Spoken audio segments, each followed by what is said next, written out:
नमस्कार, मैं हूं सुकेश रंजन। नया साल दस्तक दे रहा है और हर नए साल में हम आप सब कुछ न कुछ नया रिजॉल्व लेते हैं। हम ये करेंगे, नए साल में ये नहीं करेंगे। दिल्ली सरकार चाहती है कि नए साल में हम एक प्रण लें कि दिल्ली को प्रदूषण रहित बनाएंगे, प्रदूषण कम करेंगे। और इवन फॉर्मूला 1 तारीख से लागू होने वाला है। इसे एग्जीक्यूट करने की जिम्मेदारी दिल्ली पुलिस की है। हमारे साथ बात करने के लिए दिल्ली पुलिस के कमिश्नर बस्सी साहब हैं, BS बस्सी साहब। बस्सी साहब, पहला सवाल, आपने बहुत पुलिसिंग की है, ये टफ असाइनमेंट है सर? मैंने इसके बारे में सोचा नहीं है क्योंकि ये टफ है या आसान है, पर ये मैं कहना चाहूंगा कि हमें काम वही अच्छा लगता है जो ज्यादा मुश्किल हो। मतलब आप ये कह रहे हैं कि ये चैलेंजिंग तो है? नहीं, देखिए ऐसा मैं इसको, क्योंकि हमें तो हर चीज एक अपॉर्चुनिटी लगती है, तो इसमें हमें एक मौका मिल रहा है पर्यावरण के रक्षा के लिए कुछ करने का। सर, जो चिंताएं हैं लोगों के मन में, वो बताती हैं कि ये ट्रिकी असाइनमेंट होगा आपके लिए। इसके पहले दिल्ली पुलिस ने इस लेवल पे कोई काम नहीं किया होगा कि आपको इवन नंबर की गाड़ी को रोकना है, ऑड नंबर की गाड़ी को रोकना है। तो ट्रिकी है सर असाइनमेंट ये। देखिए साहब, ऐसा है कि अगर आप ट्रैफिक मैनेजमेंट को अगर आप की अच्छी जानकारी होती तो शायद आप ये बात ना कहते, क्योंकि ट्रैफिक जो हम मैनेज करते हैं शहर की, उसमें हमें कई प्रकार के कार्य करना पड़ते हैं। कोई आदमी ओवर स्पीडिंग कर रहा है, कोई रेड लाइट जंपिंग कर रहा है, कोई आदमी बिना हेलमेट के गाड़ी चला रहा है, कोई आदमी जो है डेंजरस गाड़ी चलाता है, कोई ड्रंकन ड्राइविंग करता है। अब 85 लाख गाड़ियों में कौन ड्रंकन ड्राइविंग करेगा या कौन आदमी ओवर स्पीडिंग करेगा या कोई किस आदमी ने हेलमेट नहीं डाली, ये भी एक बड़ा ट्रिकी काम है।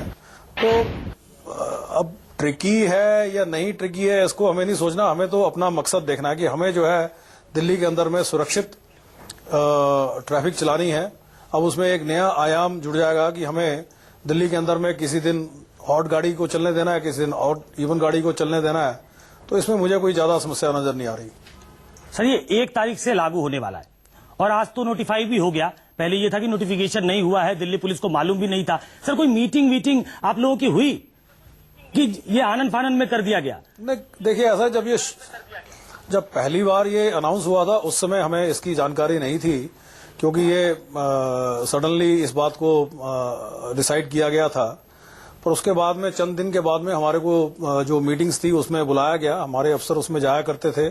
जो हमारे दिल में कोई इसके बारे में सुझाव था वो हमने दिया भी, और कोई अगर शंका थी उसके बारे में उसका निदान भी हमने करवाया। तो पर हमें फर्क नहीं पड़ता, क्योंकि we have the capacity to respond at the last minute.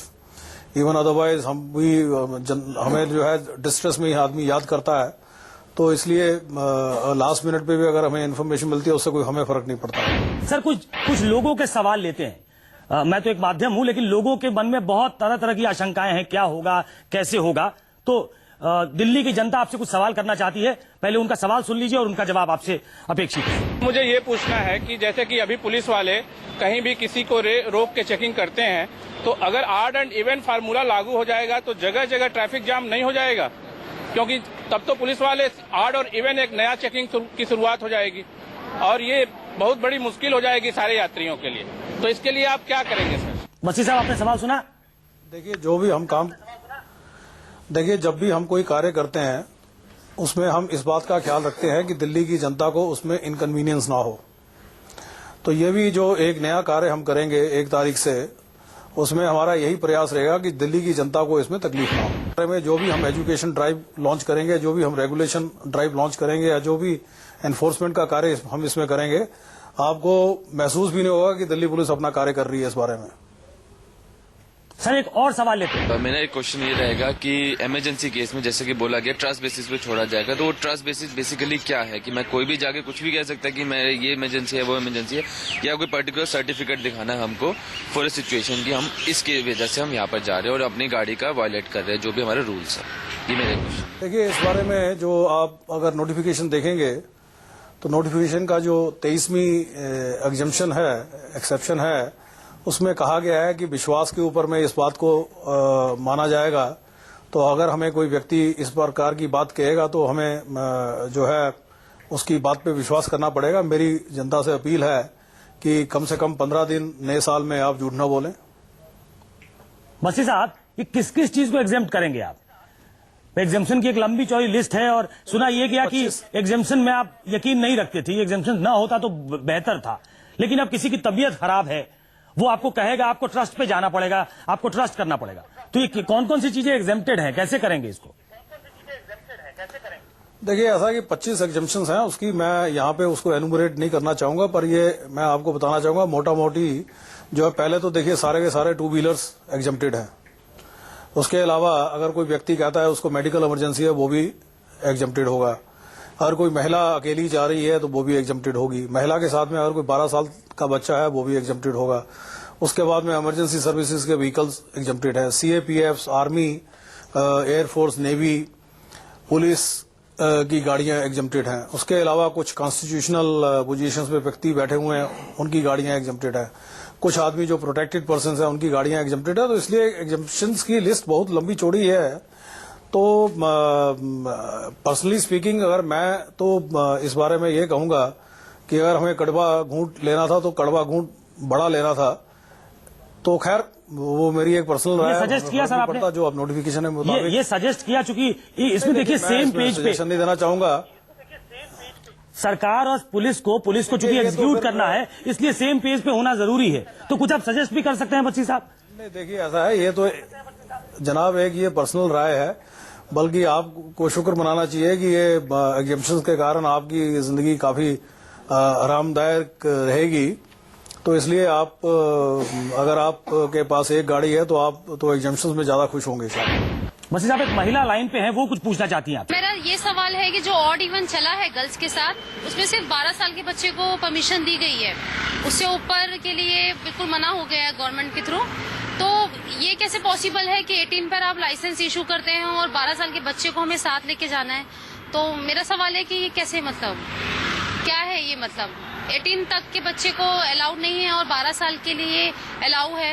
अगर वुमेन को कोई प्रॉब्लम हो जाती है या तो 12 इयर्स का या 14 इयर्स का बच्चा कैसे उस चीज को हैंडल कर पाएगा, किसी भी प्रॉब्लम को, अगर गर्ल्स साथ है तो? अब बच्ची साहब, ये सवाल दरअसल सरकार से होता तो बेहतर होता, लेकिन चूंकि एग्जीक्यूट करने की जिम्मेदारी आपकी है तो लोग आपसे भी जानना चाहते हैं। 12 साल का बच्चा ही क्यों, 14 साल का होगा तो क्या दिक्कत थी इसमें?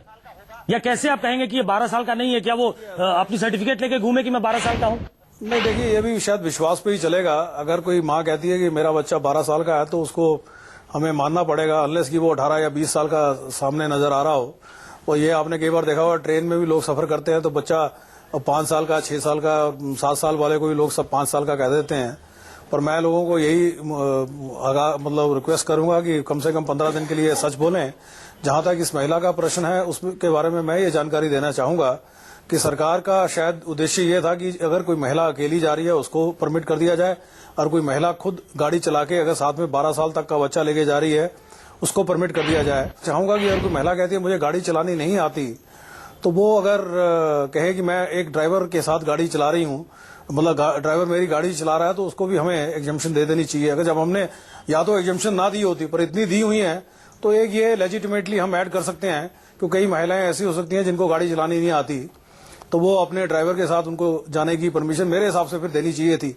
या तो एग्जेम्पशन ना होती, अगर इतनी है तो ये भी देने में कोई नुकसान नहीं है। बसी साहब, एक और सवाल, जनता का एक और सवाल आपके लिए। क्या शादी है, हाँ, तो वो अपना गाड़ी लेके जा रहा है और उसका गाड़ी ऑर्डर वो मंडे को लेके जा रहा है। अब शादी तो रात के 2 बजे होगी, तो 2 बजे वो गाड़ी लेके अगला दिन लेके जाएगा, तो वही गाड़ी लेके जाएगा ना, दूसरा गाड़ी कहाँ से लेके आएगा शादी के दिन?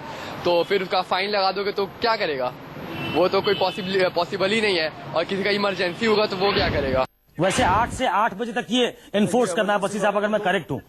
सुबह 8 से शाम के 8 बजे तक है, तो ये समस्या आनी नहीं चाहिए, लेकिन फिर भी इनका जवाब अगर आप इनकी संतुष्टि के लिए दें। देखिए साहब, शादी के लिए तो सरकार ने एग्जेम्पशन नहीं दी है, तो इसलिए अगर इसके बारे में अगर आपको कोई आपका सुझाव है, मैं ये कहूंगा सरकार को आप जरूर दीजिएगा, क्योंकि मेरी समझ में शादी के लिए एग्जेम्पशन नहीं है।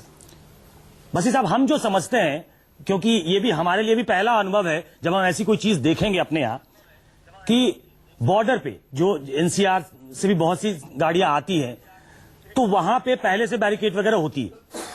अब वाहन कम, बैरिकेड ज्यादा होंगे क्या? 1 तारीख को जो हम दृश्य देखने वाले हैं, वो स्मूथ तो नहीं होगा, ऐसा लगता है हम लोगों को, भयावह लगता है सोच के।